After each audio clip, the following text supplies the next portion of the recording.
Falls are the leading cause of injury-related death among adults over 65. In the United States alone, annual healthcare expenditure for non-fatal fall events reaches $50 billion. The most dangerous rooms are the bathroom and the bedroom. They are also the most private. The industry's solution has been to put cameras in both. The trade-off, safety versus privacy, is not an engineering inevitability. It is an engineering failure. Millimeter wave radar operating at 60 GHz detects a fall without capturing a single recognizable pixel, without requiring the resident to wear or charge any device, and without ever reconstructing an image. Privacy by physics, not by policy.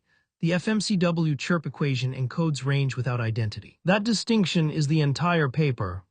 Two modalities have dominated the market. Optical systems achieve high accuracy on human activity recognition but capture personally identifiable information by default.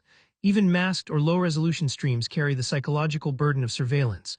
Cameras cannot see through shower curtains or blankets, and they require illumination that disrupts circadian rhythms.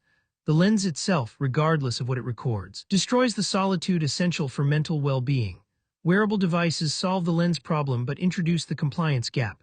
Effectiveness requires the device to be worn, charged, and trusted during bathing, precisely the conditions under which it is most often removed. Many falls occur at night when the device is on the nightstand. The architecture begins at the transmitter. An FMCW radar sends a chirp, a sinusoid whose frequency increases linearly with time. When that signal reflects off a body and returns, the difference in frequency at any instant is the beat frequency. F sub b equals 2SR divided by c. One range FFT on a single chirp resolves the distance to every reflector. A Doppler FFT across multiple chirps resolves velocity. An angle FFT across the antenna array resolves direction. The output is a four-dimensional radar data cube, range, velocity, azimuth, elevation, 1 power intensity per voxel. The signal processing chain runs 3 operations. First, adaptive clutter filtering. Static wall reflections are removed, but an unconscious human breathes microphase modulation of the chest wall distinguishes dead static from living static. Second, OSCFAR detection, ordered statistic constant false alarm rate, which sorts neighboring cell power values by rank and selects the KTH value as the noise estimate, preventing a metal cabinet from masking a body nearby. Third, feature extraction produces 2 parallel outputs.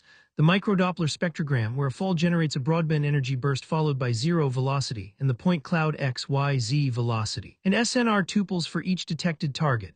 Both feed the dual-stream network. A convolutional network reads the spectrogram. A PointNet GNN reads the spatial geometry. A standing person is a vertical column of points. A fallen person a horizontal spread at z approximately 0. A CNN-LSTM sequences the temporal arc from standing through impact to lying, distinguishing stumble from fall. The fusion layer resolves the hard-sit problem. High Doppler energy plus a final centroid height of 0.5 meters is sitting, 0 meters is a fall. All inference runs on the edge processor.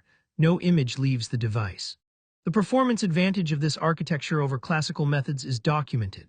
CNN-based spectrogram classification consistently outperforms support vector machines and random forests by 7 to 10% because convolutional networks learn noise-invariant features that classical models cannot generalize. The dual-stream fusion resolves the sitting versus falling ambiguity that defeats single-modality systems. The environmental interference problem, ceiling fans, pets, curtains, is addressed through a layered suppression stack. The system builds a static room map. High Doppler velocity at a fixed ceiling coordinate is classified as a fan and masked from fall detection logic.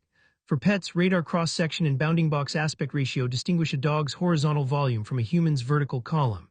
The classifier includes an explicit animal class. The business case is equally precise.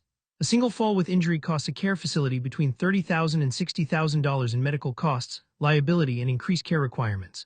Evidence-based fall prevention programs deliver returns on investment of a 500% $5 saved for every one spent. A sensor system reaches positive ROI by preventing a single hospitalization-level fall every 5 years. Longitudinal gait analytics add a further dimension.